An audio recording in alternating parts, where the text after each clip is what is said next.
తాజా వంటలు ఛానల్కి స్వాగతం. ఈరోజు మీరు చూడబోయే రెసిపీ ఏంటంటే దెబ్బకాయ పచ్చడి అండి. దెబ్బకాయ పచ్చడికి కాయ బాగా తయారైన కాయ అవుతేనే మనకి ఇలా రంగు వస్తుంది, ఇలా పసుపు రంగు వచ్చి ఇలా కాయకి ఎలాంటి మచ్చ ఉండకూడదు. కాయ బాగోవాలి. ఒక కాయేమో ముక్కలు కోసుకోవాలి, ఇంకొక కాయేమో రసం పిండేసుకోవాలి. ఇలా 2 కాయలు తీసుకున్నాను నేనండి పచ్చడికి. ఇప్పుడు పచ్చడి ఎలా పట్టాలో చూపిస్తానండి. మరి ఆలస్యం చేయకుండా వీడియోలోకి వచ్చేస్తారా?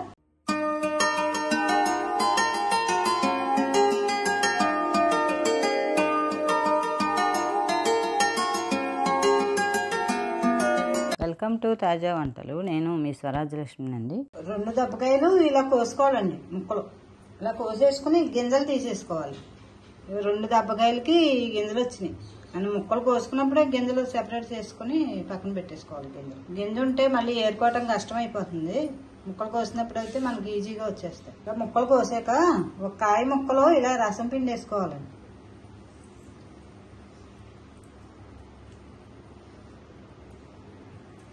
రసం పిండుకుంటే ఒక కాయ పచ్చడి ముక్కలను ఒక కాయ ఏమో రసం పిండి వేసుకున్నాం అనుకోండి, పచ్చడి ఊట బాగుంటుంది, మనకి పచ్చడి టేస్ట్ కూడా బాగుంటుంది. పిండి వేసుకుని సెపరేట్ చేసుకోవాలి. ఇలాగ ఒక కాయ ముక్కలు అలా తీసుకున్నాక ఒక 1/2 టీ స్పూన్ పసుపు, 4 టీ స్పూన్లు రాళ్ళు ఉప్పు వేసుకోవాలండి. రాళ్ళు ఉప్పు అయితే మనకి పచ్చడి బాగుంటుంది.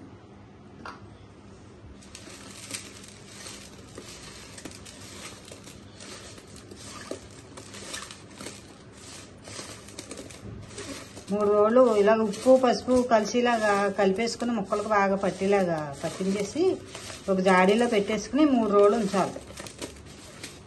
3 రోజుల్లో మనం 2 పూటలు అడుగుది పైది కలిసిలాగా ఒక స్పూన్తో కలిపేసుకుంటూ ఉండాలి. పొద్దున్న సాయంకాలం 3 రోజులు కలపాలి. అడుగుది పైది ముక్కలు కలిసిలాగా కలుపుకుంటూ ఉండాలి. 3వ రోజుని ఎండబెట్టుకోవాలి. ఇలా ఒక జాడీలో పెట్టేసుకోవాలి. ముక్కలన్నీ ఒక జాడీలో వేసేసుకోవాలి. గాజు చేసా కానీ ఇలా జాడీలు అందుబాటులో ఉంటే ఇలాగ సరిపడి జాడీ ఉంటే ఇలా పెట్టేసుకోవచ్చు.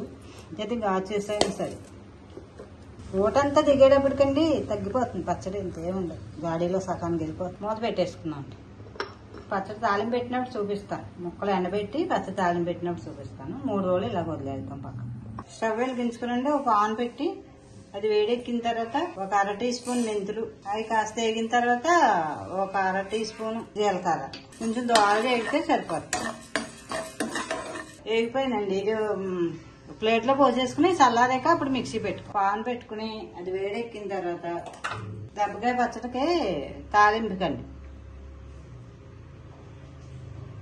ఒక 1/2 కేజీ ఆయిల్ పడుతుంది. నూనె బాగా కాగిన తర్వాత ముందుగా జీలకర్ర వేసుకుందాం. తర్వాత మెంతులు 1/2 టీ స్పూన్, 1/2 టీ స్పూన్ జీలకర్ర, 1/2 టీ స్పూన్ మెంతులు, 1/2 టీ స్పూన్ ఆవాలు. అవి ఎగుతుండగా ఒక ఎల్లుల్లిపాయ రేకలో కింద తీసుకుని చెదగొట్టి వేసుకోవాలి.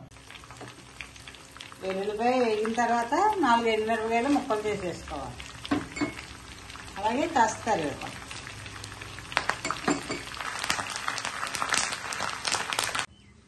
మెంతులు జీలకర్ర చల్లారిపోయాకండి ఇలాగ మిక్సీ గిన్నెలో వేసేసుకుని ఇలా పొడి కింద చేసుకోవాలి. ఇలా పొడిలా చేసుకోవాలి. మెంతులు జీలకర్ర పొడి. దెబ్బకాయ ముక్కలు కోసి ఇలాగ ఉప్పులో వేసాను కదండి, ఇలా జాడీలో పెట్టాను కదా. 3 రోజులకి ఇలా ఊరిని ఇలా జాడీలో పెట్టాక పొద్దున్న సందాలో 2 పూటలు ఒక స్పూన్తో కలుపుకోవాలండి. ఇలా కలుపుకోవాలి. ముక్క బాగా ఊరుతుంది. ఇప్పుడు తాలింపు పెట్టేసుకుందాం. 3 రోజులు అయిపోయింది. తాలింపు పెట్టేసుకుందాం. ఇలా 3 రోజులు ఊరాక ముక్కకు ముక్క ఊట ఇలా సెపరేట్ చేసుకునండి ఎండబెట్టుకోవచ్చు. ఎండబెట్టినా పర్వాలేదు, ఇలాగైనా పర్వాలేదు. మనం నిల్వ ఉండాలంటే ఎండబెట్టుకోవాలి. ఇది తక్కువే కదా. ఇలా కూడా మనకు చట్నీలకి అయితే ఇలా బాగుంటుందండి. రైస్లోకి అలాగా అయితే 3 రోజులు ఎండిన తర్వాత ముక్కలు తాలింపు పెట్టుకుంటే అప్పుడు బాగుంది. ఈ చట్నీలకు బాగుంటుందండి. సో ఇలా ఒక పాత్రలోకి తీసేసుకునండి. 1 టీ స్పూన్ ధనియాల పొడి, మెంతులు జీలకర్ర మిక్సీ పెట్టుకున్నాం కదా వేపించి. దెబ్బకాయ పచ్చడి పుల్లగా ఉంటుంది కాబట్టి ఒక 6 టీ స్పూన్లు కారం వేస్తున్నానండి. ఇదంతా కలిపేసుకోవాలి. అడుగుది పైది మొత్తం దెబ్బకాయ ముక్కలకి కారం అంతా పట్టేలాగా ఈ పొడి అంతా కలిసేలాగా కలిపేసుకోవాలి. ఇప్పుడు అసలు ఎక్కడ వీడియో తీసుకొని ఇస్తాను నన్ను అయ్యో అంటున్నా. తాలింపు అంతా అయిపోయింది. కాస్త మరీ వేడి వేయకూడదండి. కాస్త చల్లారిన తర్వాత దెబ్బకాయ పచ్చడి కదా చేదు వస్తుంది. ఇప్పుడు తాలింపు సరుకులు అన్నీ వేపించుకున్నాం కదా, చల్లారిన తర్వాత వేసుకోవాలి. చాలా బాగుంటుందండి దెబ్బకాయ పచ్చడి. పుల్ల పుల్లగా చాలా బాగుంటుంది. ఇప్పుడు మనం బజార్ నుంచి కాయలు తెచ్చుకున్నప్పుడు అండి పేనిపోట్లు అవి ఉంటాయి కదా, కాయ ఏమి మాత్రం మచ్చలేని కాయ అయితే మనకు పచ్చడి బాగుంటుంది. రైస్లోకి చట్నీలోకి అన్నిటికీ బాగుంటుందండి. ఇలా మనం ఈ రకంగా పట్టుకుంటే అండి 2 ఏళ్ళున్నా అసలు పచ్చడి పాడవదు. ఇది వేడి ఇది కాకుండా కాస్త చల్లారిన తర్వాత గాజు బౌల్లో పెట్టుకుంటే 2 సంవత్సరాలున్నా పాడవదండి.